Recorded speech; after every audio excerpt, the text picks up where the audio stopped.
Assalamualaikum warahmatullahi wabarakatuh. Selamat pagi anak-anak.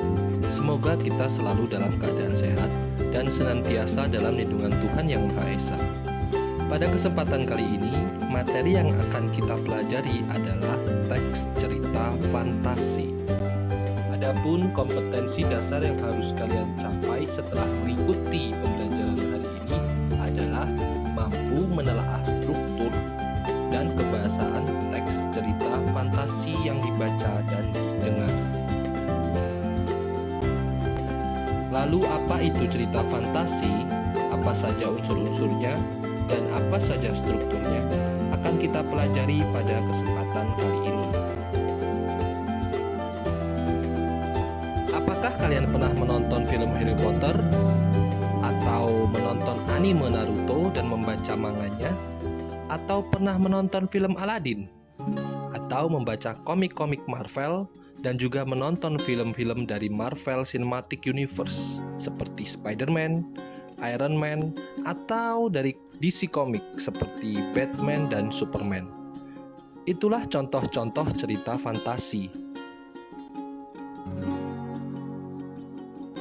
Contoh lain cerita fantasi yang merupakan karya anak bangsa di Indonesia adalah seperti Bima X, Wiro Sableng maupun Gundala.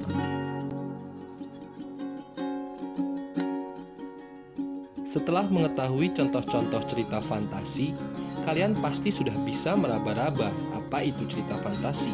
Apalagi jika kalian pernah membaca atau menonton contoh yang Bapak sebutkan tadi. Cerita fantasi adalah sebuah cerita yang dibuat berdasarkan imajinasi penulis atau perpaduan fakta dengan imajinasi penulis dan memiliki unsur supranatural atau keajaiban di dalamnya. Unsur supranatural inilah yang menjadi ciri khas dari cerita fantasi dibanding dengan cerita lain seperti cerpen dan novel. Unsur supranatural cerita fantasi mungkin bisa kita sejajarkan dengan kisah-kisah mitos atau legenda pada zaman dahulu. Namun yang membedakan adalah mitos dan legenda memang dipercaya sebagian orang sebagai sebuah kenyataan, sedangkan cerita fantasi benar-benar hanya sebuah fiksi hasil imajinasi dari seorang pengarang atau penulis. Lalu apa saja unsur-unsur dari cerita fantasi? Unsur-unsur dari cerita fantasi sebenarnya sama saja seperti unsur-unsur dari cerpen maupun novel dan drama. Antara lain, yang pertama adalah tema, lalu latar, penokohan, sudut pandang, alur, dan juga amanat. Tema merupakan ide awal yang mendasari sebuah cerita, begitupun pada cerita fantasi ini. Tema merupakan jiwa dari cerita itu sendiri. Tema cerita fantasi di kalangan siswa SMP biasanya tentang pendidikan, persahabatan, kepahlawanan, perjuangan, dan lain-lain. Selanjutnya adalah latar. Latar merupakan keadaan yang meliputi tempat, waktu, dan suasana dari sebuah cerita. Latar berfungsi menghidupkan cerita supaya lebih realistik, menarik, dan menghidupkan jalan cerita. Yang ketiga adalah penokohan. Penokohan meliputi tokoh beserta watak atau sifat dari tokoh dalam cerita. Penokohan dalam cerita membuat cerita jadi lebih bervariasi dan menarik karena membuat cerita memiliki tokoh yang baik atau protagonis, tokoh jahat atau antagonis, dan tokoh penengah atau tritagonis. Ada 4 cara memahami watak tokoh dalam cerita. Yang pertama, melalui dialog antar tokoh. Yang kedua, melalui pikiran tokoh tersebut. Yang ketiga, melalui ciri-ciri dan perilaku tokoh tersebut. Dan yang keempat, melalui penjelasan langsung dari pengarang atau penulis. Yang keempat adalah alur. Alur merupakan proses jalannya sebuah cerita mulai dari awal, klimaks, sampai akhir cerita. Ada 3 jenis alur cerita dalam cerita fantasi, yakni 1. Alur maju, Rangkaian momen yang urutannya sesuai dengan urutan waktu, perihal, atau cerita yang bergerak ke depan terus tidak menceritakan masa lalu atau sebelumnya. Yang kedua, alur mundur.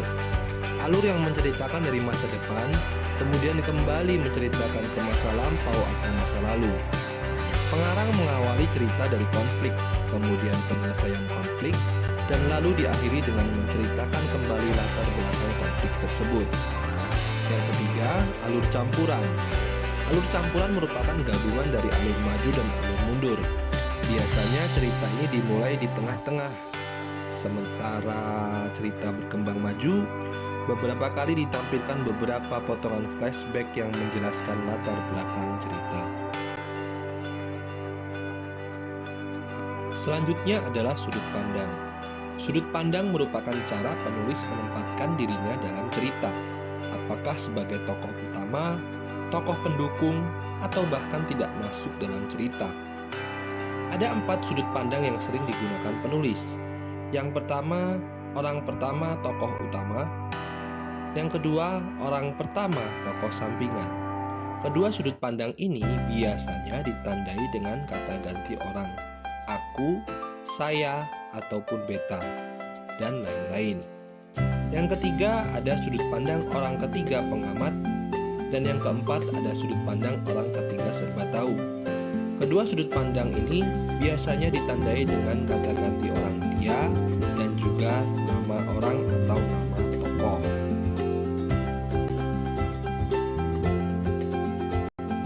Yang terakhir adalah amanat. Amanat merupakan pesan dan kesan yang bisa kita dapatkan setelah kita membaca atau menonton cerita. Amanat bukan hanya tentang kebaikan, tapi juga tentang akibat perbuatan buruk sehingga kita jangan sampai melakukannya dalam kehidupan nyata. Struktur cerita fantasi sama halnya seperti cerpen dan cerita-cerita yang lain. Struktur cerita fantasi juga diawali dengan orientasi, komplikasi, dan diakhiri dengan resolusi. Yang pertama adalah orientasi. Orientasi merupakan bagian perkenalan dalam sebuah cerita, baik perkenalan akan para tokoh, apa yang dialami para tokoh, tempat peristiwa dalam cerita, maupun pengenalan suasana dan alur cerita. Yang kedua adalah komplikasi. Komplikasi adalah bagian setelah orientasi yang menjelaskan masalah atau konflik baik yang dialami langsung oleh si tokoh atau konflik yang terjadi di lingkungan sekitar tokoh atau yang tidak berkaitan langsung dengan tokoh. Dan yang terakhir adalah resolusi. Resolusi merupakan bagian pemecahan masalah atau konflik yang terjadi di dalam cerita.